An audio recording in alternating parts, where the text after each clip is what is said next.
Beletrina v živo. Pozdravljeni, spoštovani gledalke in gledalci. Predstavili vam bomo roman ukrajinskega pisatelja, prevajalca, družbenega aktivista, predvsem prostovoljca, solista glasbene skupine Žadan in psi, enega najbolj uspešnih promotorjev ukrajinskega jezika in književnosti tako v tujini kot v sami Ukrajini, še posebej na vzhodu države, v Luganski regiji, kjer je rojen in vsa ta leta aktivno deluje.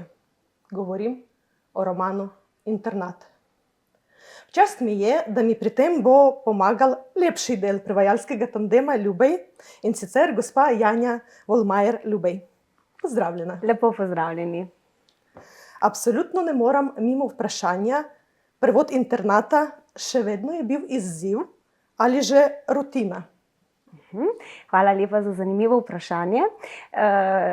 Prav je, da ste omenili, da sta skupaj s Primožem Ljubejem tandem, da sodelujeva torej v timu. In Vorušilov grad, najbrž ste imeli to v mislih, je bil tudi torej najino skupno delo, tako da sva res bila tukaj že pri Internatu dobro utečena in sva odlično sodelovala, tako da ni bilo nekih večjih težav. Sva se pa seveda ukvarjala s temi značilnostmi Žadanovega romanopisja, kot so na primer lirizmi, asociativnost, potem vzdušje je bilo pomembno, tako da je bilo polno enih stvari, na katere sva seveda morala biti pozorna. Je bilo pa lažje, vsekakor? Vsekakor je bilo lažje, ravno zaradi tega, ker sva imela že nekaj izkušenj prevajalskih za sabo. Tako. Predvidevam, da ga poznate tudi osebno, avtorja. Običajno kar pomaga? Nažalost ne. Bil je gost leta 2018 na Fabuli. Takrat sva midva bila v Ukrajini. Sva držala pesti, da bo kar se da dobro tukaj predstavil ta roman, s katerim sva se ukvarjala.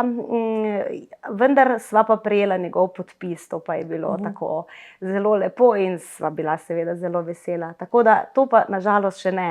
Še čaka. Še čaka. Ja, to srečanje. Ste pa morda imeli priložnost oziroma potrebo, da bi vmes med prevodom posegli po pomoči avtorja pri prevajanju oziroma pri razlagi? Zdaj, morda je tukaj pri naju ta značilnost, da sta midva skupaj in da sta torej dva prevajalca. Nekako več glav več ve, izhajajoč iz tega je potem seveda midva delujeva na ta način, da iščeva vedno dobro oziroma kar se da dobro ali pa najboljšo rešitev. Tako da v bistvu teh spraševanj ali pa nekih konzultacij z avtorji ali avtorjem, konkretno z Žadanom, nisva imela. Bi ga pa zagotovo morebiti tudi kaj vprašala, ampak mogoče izhajam iz tega, da ko je knjiga napisala, nekako živi svoje življenje, tako da bi se z njim morda pogovarjala o kakšnih drugih stvareh, morda o kakšnih njegovih načrtih za naprej, ali pa bi ga vprašala, kako je pisal roman, skratka, ne vem, ustvarjalni proces bi me zanimal in podobno. To pa bi mi bilo zelo dobrodošlo. No, ko je knjiga napisana, pa tudi ko je prevedena, živi svoje življenje, kot ste povedali. Ali poznate vsodo romana Vorušilov grad? Ali ste morda prejeli kakšne zgodbe in povratne informacije o tem, kako so ga sprejeli v Sloveniji?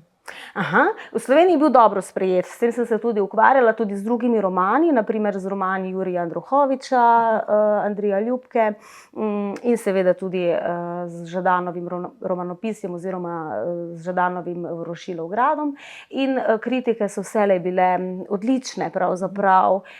Pisali so na primer o tem, da je dobrodošlo, da govorimo o ukrajinski literaturi, da se seznanjamo z njo, da je vedno bolj prisotna, tako tudi po mojem mnenju, in se spremljala te odzive, kritiške odzive bralcev in prejela v glavnem res odlične odzive. Tako da sem bila seveda tega zelo vesela. In tudi sama večkrat še odprem knjigo in najdem mesta, ki me navdušijo. Sam avtor v številnih intervjujih je izjavil: "Zamisel, da napišem roman o dogodkih te vojne, je nastala poleti 2014. Pisati sem pa začel leta 2015 in končal zadnji dan zime 2017. Sliši se dolga doba. Sam roman traja 3 dni. Gospa Volmajer Ljubej, kot sem že prej povedala, niste samo prevajalka romana, tudi bralka ste. Kakšen je vaš osebni tisk kot bralke? Ja, lepo, da ste omenili to zanimivo zgradbo. Torej, sam roman traja v bistvu samo 3 dni. In v teh 3 dnevih se pravzaprav zgodi zelo veliko. Ne zgodi se zelo veliko samo glavnemu junaku oziroma glavnima junakoma, Saši in pa Paši, ampak se zelo veliko zgodi tudi drugim literarnim osebam, ki so pa nepoimenovane. Kajti ta roman vendarle priča o posledicah vojne.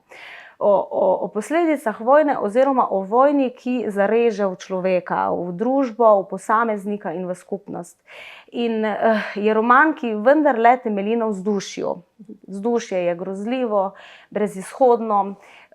Roman pravzaprav tematizira, kaj se zgodi s človekom, ki čez noč mora bežati in ostane brez doma, oziroma se sprašuje, kaj se bo zgodilo z njegovim domom, ko se bo vrnil, če se bo vrnil. In roman me je seveda pretresel. Roman me je pretresel, ker se mi je zdelo, kot da sem zraven, kot da sledim temu dogajanju in samo sedim in sledim in ničesar ne morem narediti. In to je ta občutek krivde, da živim v miru, živim pravzaprav v nekem obdobju, ki je za nas miren, za nekoga, ki je pa morda samo 900 kilometrov stran od mojega doma, pa ne, oziroma preživlja neko hudo tragiko. Roman vendarle izpričuje tudi to, da se dogaja potem zaradi te vojne neizmerna travma. Travma, ki se potem nadaljuje skozi generacije. In ta spoznanja znajo biti, čeprav jih vsi vemo in o njih govorimo ali smo tudi kdaj prebrali, ta spoznanja so zelo trpka. Tako da bereš tak roman lahko z žalostjo, ampak k sreči ima lep konec. Vsekakor pa velja še enkrat poudariti, da opisuje dogajanje leta 14, začetek vojne. Tako. Od takrat je pa že 10 let. Tega. Sama sem večkrat se ujela na misli, da roman govori ne le o Ukrajini, tudi o širši družbi, govori o vseh nas. Če dovolite, bi rada prebrala citat, ki me še posebej ganil.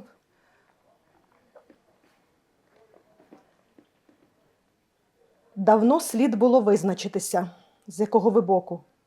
Звикли все життя ховатися. Звикли, що ви ні при чому. Що за вас завжди хтось усе вирішить, що хтось усе порішає. А ось не вирішить, не порішає. Не цього разу, тому що ви теж усе бачили й усе знали. Але мовчали й не говорили. Судити вас за це, звісно, не будуть. Але й на вдячну пам'ять нащадків можете не розраховувати. Коротше, не тіште себе ілюзіями. Відповідати будуть усі. І найгірше буде тим, хто відповідати не звик. Кайнеда говорив всіх нас. Tako, res govori o vseh nas, zato te v bistvu ta roman oziroma ta posamezna poglavja ali pa deli besedila tako pretresajo, ker se najdemo v teh besedilih. Take stvari se lahko tudi nam zgodijo. In mi moramo delovati kot odgovorni, mi se moramo zavedati miru in vojne, kaj pravzaprav to pomeni.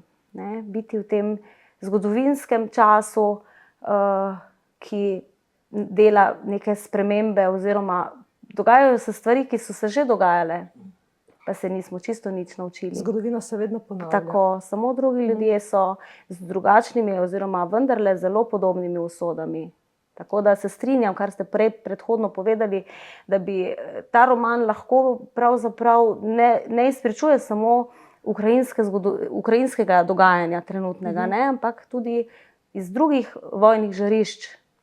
Tako da je vendarle gre za neko univerzalnost samega teksta. Je pa osrednja tema romana Internat, indiferenten odnos posameznika do vojne. Zelo pomembno je, da slovenskim bralcem pojasnimo še enkrat, da roman ne odseva resničnost današnjega časa in beremo ga kot fiksacijo teh dogodkov takrat. In da se je ukrajinska družba sedaj predramila in je precej drugačna. Aha, ja, seveda, vsekakor je to lahko eden od vidikov, ne, ta pasivnost, verjetno imate to v mislih, pasivnost Tako, ja. samega junaka, ampak sem razmišljala recimo tudi o tem, da ta pasivnost se kaže na tej politični oziroma apolitični ravni, vendarle po drugi strani je pa on zelo, zelo aktiven junak, kajti rešiti želi svojega nečaka. In tukaj pokaže to svojo toplino, čeprav je tak zanimiv junak, ne, indiferenten, kot ste rekli, pasiven vsekakor, ampak ima eno samo skrb in ta skrb je izredno, izredno velika. Poda se na zelo nevarno pot. Kaj si želi? Rad bi rešil svojega nečaka in posledično rad bi rešil svojo družino, rad bi omogočil nečaku, 13-letnemu, ki je vse življenje še pred njim, omogočil bi mu rad eno brezskrbno življenje, najprej otroštvo, popravil, kar bi se še dalo popraviti, če še ni zamujeno, ampak predvsem bi rad bi imel nek mir v lastni družini. In to je eno tako izvrstno sporočilo, po mojem, kot bralki. Če bomo mi svoje življenje uredili, če bomo mi živeli v nekih urejenih družinah in s toplino oziroma s toplimi odnosi, potem bo morebiti svet tudi lepši. No, to je pa zanimivo, ta vidik njegove aktivnosti, recimo jaz sama nisem tako zaznala mogoče, ampak ravno o tem sem vas želela vprašati. Saj prevajalec vidi vse tisto, kar celo avtor včasih ne opazi. In ste morda našli tam še kaj zanimivega zase? S tem se strinjam in v bistvu bi tukaj mogoče lahko nekako ponazorila to, kar ste sami opazili izvrstno z metaforo, da res vidiš posamezno drevo, ko pa se oddaljiš od besedila, pa vidiš gozd. Ne? In v tem procesu prevajanja v resnici vidiš neke mogoče slogovne značilnosti, ki jih potem kot bralec se jih niti ne zavedaš. Ko si res tak natančen bralec, kar prevajalec je oziroma mora biti, vidiš odliko besedila. Zdaj mene na primer zelo zanimajo te metafore, lirizmi, slikanje vzdušja, asociativnost, notranje premišljevanja, notranji monolog. In to me vedno navduši, tudi ko berem po delih in potem kot celoto, ker se mi vse sestavi v neko tako izvrstno sliko, ki jo Žadan vse skozi zmore narediti oziroma napisati. Kaj pa kletvice? Našla sem kar nekaj trdih besed. Ste imeli težave s prevajanjem le-teh? Ja, zato ker slovenščina ne pozna tako zelo tako težkih oziroma močnih kletvic. Tako da tukaj pa ja, najine so najbrž omiljene. Torej je primerno tudi za mlajše mogoče bralce. Ja, to je svojevrstni izziv, tako seveda tudi, ja, ker najbrž ne berejo na tak način, da bi gledajo vendarle kot celoto. Mogoče bi samo takole na kratko omenila, da sem bila zelo presenečena na koncu romana, kar 3-krat sem prebrala, ker je bil tako nepričakovan obrat, zasuk. Ste že kdaj srečali to? Jaz nisem nikoli prej v literaturi. Aha, to bi morala premisliti, ampak res je, se strinjamo, popolnoma zadnjih 3 ali nekaj strani pripoveduje zgodbo Saša in tudi na vsebinski ravni je presenetljiv obrat, se pravi ne samo na ravni pripovedovalca, ampak vsebinski obrat in je pa zelo lep, ne vem koliko lahko razkrijem, da ne bom vsega povedala za bralce in bralke, ampak res je, da te to preseneti in da tako se vračaš potem lahko nazaj k temu besedilu, ker nekako ne verjameš, kaj pa je zdaj, kaj se je pa zdaj zgodilo. Drži. Drži. Kaj veste morda, zakaj je bil prav ta roman izbran za prevod? To je v bistvu založba je predlagala, tako da midva s Primožem sva z veseljem sprejela to povabilo oziroma ta prevod. Najbrž je pa povezano s tem, da je Serhij Žadan, tako kot smo že omenili, avtor, ki ga lahko beremo v slovenščini, sicer Vorošilov grad, ki je izšel tudi pri Beletrini. Žadan je bil gost Fabule in posledično je bila potem verjetno odločitev takšna, kot je bila, tako da midva sta bila zelo vesela, kot rečeno, in to je bil zelo zanimiv projekt, tako da sem vesela, da je knjiga ugledala luč sveta, tako kot rečete. Pa sta kaj našla vidva s Primožem, kakšne vzporednice v evropski, slovenski literaturi mogoče? Ja, teh vzporednic je najbrž kar precej, ko se človek znajde v zgodovinskem času, ki je zanj neprijazen, ki ga nekako rani oziroma mu pusti travme. Drago Jančar je takšen avtor, naprimer roman To noč sem jo videl. Tudi druge avtorice, niso samo avtorji, ki jih lahko beremo, Maruša Krese mogoče, zagotovo pa recimo tudi Lojze Kovačič. Pričali so avtorji tudi o vojni v Bosni in Hercegovini, tako da teh besedil je zelo veliko.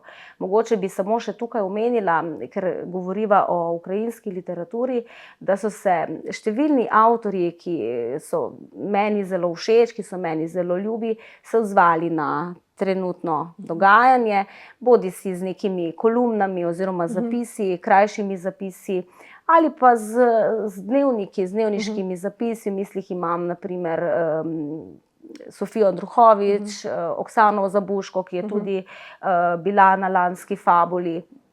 Potem so pa tudi zanimivo, to je še vsekakor predmet preučevanja in raziskovanja, ko so pisale o svojih vtisih ženske, ki niso pisateljice, ki se z literaturo ne ukvarjajo in so podale svoje refleksije o vojni. Tukaj je še veliko besedil, tekstov, ki bi jih bilo vsekakor vredno prenesti tudi k nam, k slovenskim bralcem in bralkam. No, Slovenci imamo pregovor, v tretje gre rado. Ukrajinci pa Bog ljubить trійцю. In to vama s Primožem, kot poznavalcema literarnih del Serhija Bažana, želim. In gotovo vama ne bo ušlo. Že veste, kaj bi lahko bilo to, oziroma imate kakšno željo? Mogoče bo to kakšen nerojen roman o zmagi. Tega bi bila najbolj vesela. Tako da hvala lepa za odlične misli in držim pesti, da se kaj takšnega uresniči. Slovenski bralci sploh ne vedo, da je avtor tudi glasbenik, kot sem že uvodoma omenila. Torej v Slovenijo bi lahko povabili ne le na literaturna srečanja, ne le na literarna srečanja, ampak tudi na glasbene odre. In najlepša hvala za zanimiv pogovor. Gledalcem pa za pozornost. Hvala. Nasvidenje. Hvala. Hvala vam. Beletrina v živo.